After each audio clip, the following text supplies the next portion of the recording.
Yo les amis, c'est Kazin, j'espère que vous allez bien et aujourd'hui on va parler de ce magnifique coffret, le coffret Mewtwo X qui est sorti en 2016. Alors, je sais pas si tu l'entends par rapport à ma voix, mais je suis un petit peu malade et c'est tombé sur la voix tout simplement. Donc si je tousse ou quoi, j'en suis évidemment désolé.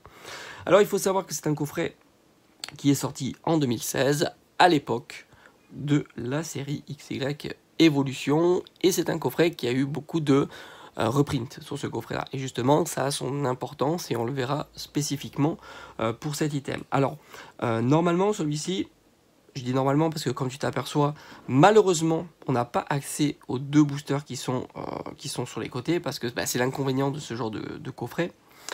Les boosters ont tendance à bouger et par conséquent tu peux pas savoir quelles séries sont présentes à l'intérieur. Normalement je l'avais acheté Day One donc à 25 €. Ce sont deux boosters différents, à savoir un offensive vapeur et un rupture turbo. Alors évidemment c'est la configuration que je trouve la plus intéressante parce qu'elle propose un rupture turbo et la série rupture turbo je la trouve quand même beaucoup plus chouette que la série offensive vapeur, hein, tu l'auras compris. Offensive vapeur, j'ai envie de te dire, c'est certainement la série la moins populaire du bloc XY, même si elle propose de cette série-là des cartes plutôt très intéressantes. Je t'en montrerai quelques-unes dans l'espace de cette vidéo, mais c'est vrai que, j'ai envie de dire, c'est assez... tout le monde pense un petit peu comme ça quand tu vois le bloc XY. On va dire que c'est la série la moins populaire de toutes les séries proposées, même s'il y a des séries, on va dire, .5 comme Double Danger qui sont pas exceptionnelles, mais ce sont des séries très spécifiques, évidemment. Donc normalement, ça, tu as un rupture turbo. Il faut savoir, vu qu'il y a eu beaucoup de reprints de ce coffret, à l'époque, il y a aussi, j'ai vu des variantes avec deux boosters offensive vapeur. Donc tu vois que la différence est quand même assez notable. Donc sorti en 2016, bon, je te passe les détails qu'en 2016 on était plutôt tranquille, tu pouvais me le trouver moins cher quand il y a eu des reprints. C'est des coffrets que tu pouvais trouver régulièrement aux alentours d'une quinzaine d'euros assez facilement, que ce soit en période de solde ou en période de promotion, parce que toute l'année tu avais ce genre de coffret en promotion. Alors combien ils peuvent valoir à l'heure actuelle? Alors à l'heure actuelle, j'ai vu qu'il y avait des ventes réussies aux alentours de 200 €. Mais attention, pas celui-ci, parce que lui c'est le bazar, c'est pas très joli et du coup il se vendra beaucoup moins bien et ça semble plutôt normal, hein. Alors tout d'abord la carte promotionnelle, donc elle est ici.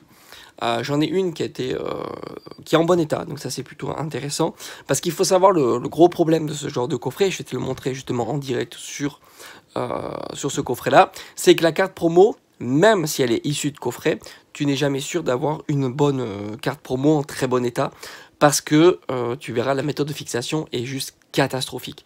Celle-ci, j'ai eu de la chance, elle n'est pas abîmée au niveau des ergots et par conséquent, bon, 9,5, peut-être 9, peut-être 10, j'en sais rien.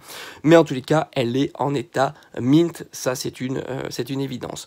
Alors j'ai envie de te dire qu'une carte comme ça, c'est pas très populaire, tu les trouves aux alentours de 10 à 20 €, tu vois, ça pèse un petit peu moins que certaines cartes, comme on a pu voir le coffret que je t'ai présenté avec Ectoplasma, que je trouve plus intéressant parce que c'est pas une carte promotionnelle, c'est une carte issue de la série Vigueur Spectrale et du coup en excellent état, hein, type mint, c'est une carte qui vaut assez cher. Là j'ai l'impression, et pourtant c'est compliqué de l'avoir en très bon état, ça a l'air de moins bien fonctionner et c'est une carte qui...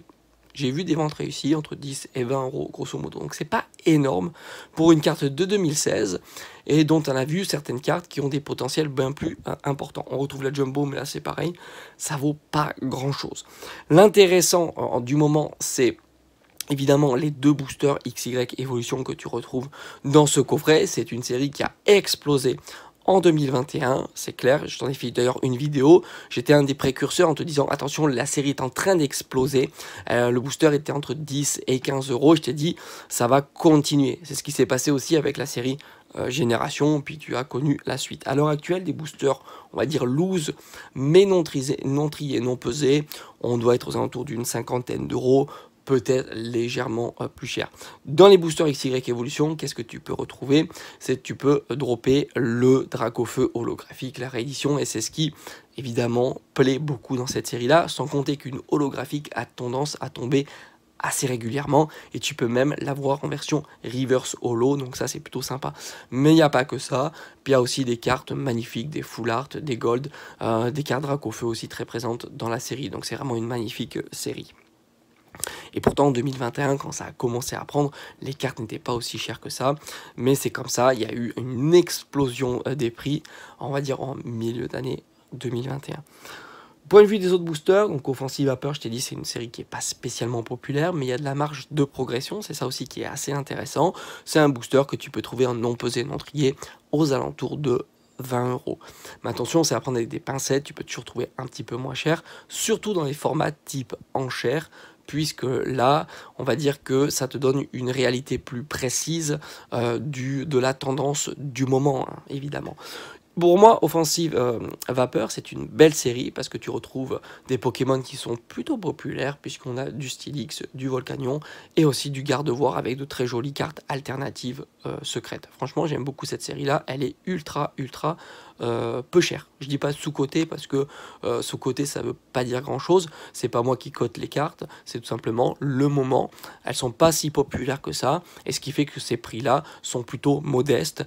Après, c'est une belle série, hein. Franchement, la Gardevoir alternative, je la trouve vraiment incroyable. Et pourtant, elle n'est pas si chère que ça à acheter, ce qui explique aussi le faible prix comparativement à d'autres séries, évidemment, du booster. Il y a un équilibre qui se fait entre les cartes qui sont potentiellement droppables et en même temps l'offre et la demande de ce type de booster. Est-ce que le booster est plutôt rare ou pas? Offensive Vapeur, c'est pas un booster très rare, évidemment. Rupture Turbo, c'est un petit peu différent, il est légèrement plus demandé, on se situe plutôt aux alentours d'une trentaine d'euros, et ça s'explique déjà par les cartes qui sont présentes à l'intérieur. Tu retrouves une magnifique carte alternative, Léviator Shiny, mais t'as pas que ça, t'as des très jolis full art, le Ho-Oh, le Léviator et le Mentali. Donc c'est logique que le booster soit plus recherché, plus demandé, au vu de la qualité des cartes qui sont à l'intérieur de cette série-là. C'est vrai qu'en étant assez objectif, les cartes sont plus intéressantes que Offensive Vapeur. Ça ne veut pas dire qu'Offensive Vapeur, c'est pas cool, ça veut juste dire qu'il y a des choses encore plus cool dans d'autres séries. Et c'est vrai que, franchement, quand je vois la série Rupture Turbo, je dis vraiment, c'est une très belle série. Donc globalement, on a vu deux boosters à 50 €, un booster à une vingtaine d'euros, un autre à une trentaine d'euros. Globalement, tu as 150 € de booster. Tu as grosso modo 20 € de cartes promotionnelles. La Jumbo, c'est quasiment négligeable. Les Jumbo sont absolument pas populaires, ce qui fait un coffret de base en scellé, parce que le scellé, ça t'apporte pas grand-chose si ce n'est de fait que le booster ne soit pas pesé et trié, donc c'est pas plus mal, c'est rassurant. Mais un coffret minimum, enfin la valeur minimum de ce coffret se situe aisément aux alentours de 170 €, et je pense que celui-ci, avec le fait que les boosters se baladent et c'est assez dégueulasse, se situe sans aucune difficulté aux alentours de 170 à 180 €. Maintenant, un beau coffret où tu peux voir les boosters mis en place, on doit être aux alentours de 200 €, mais attention, comme je t'ai dit en début de vidéo, tu peux le retrouver à la fois avec deux boosters Offensive Vapeur, non pas que c'est pas intéressant aussi, hein, c'est aussi intéressant, et un booster avec Rupture Turbo, mais comme on a vu que le booster Rupture Turbo est légèrement plus cher, tu imagines bien que le coffret avec le booster Rupture Turbo est légèrement plus cher que celui avec deux Offensive Vapeur. En tous les cas, c'est un très joli coffret, dont le prix du coffret, hein, je parle, attention, je fais une distinction entre ce qu'il y a à l'intérieur et le coffret parfaitement scellé. C'est très cohérent. On est, j'ai envie de te dire, il n'y a pas d'inflation supplémentaire d'avoir le coffret, le scellage, le blister, les cartes. Voilà.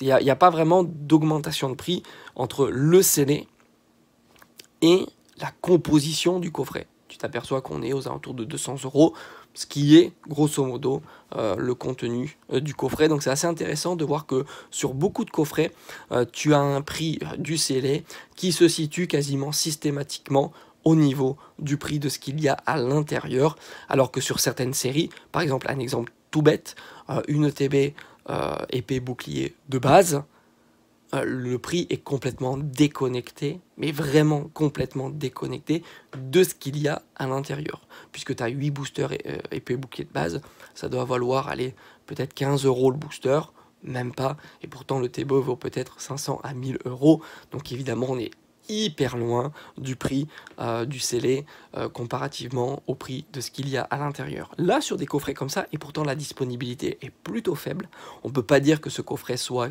un coffret que tu trouves très facilement. C'est un coffret qui reste rare, qui est sorti en 2016, qui date beaucoup, qui a ce qu'il y a à l'intérieur qui est plutôt plaisant, plutôt recherché. Et malgré tout, tu vois, le scellé apporte quasiment rien. C'est ça qui est assez fou. Il y a des items dont le scellé apporte énormément, épée bouclier de base, et puis il y en a plein d'autres, hein. ETB, épée bouclier de base. Et là, sur des coffrets, mais je te l'avais déjà remarqué, il y a énormément de coffrets dont la valeur se situe à ce qu'il y a à l'intérieur. Voilà, tout simplement. Les coffrets sont des items plutôt intéressants, car ils sont plutôt très boudés dans une collection en scellé, comparativement à certains items, comme le booster individuel scellé, comme les ETB ou les displays, dont le prix s'éloigne de plus en plus de ce qu'il y a à l'intérieur. Et donc ça, c'est plutôt intéressant. Peut-être qu'un jour, justement, la tendance changera, et le format de coffret parfaitement scellé, sera plus recherché et par conséquent progressera davantage par rapport à ce qu'il y a à l'intérieur. Voilà, j'espère que ça t'a plu et on se dit comme d'habitude à bientôt sur la chaîne.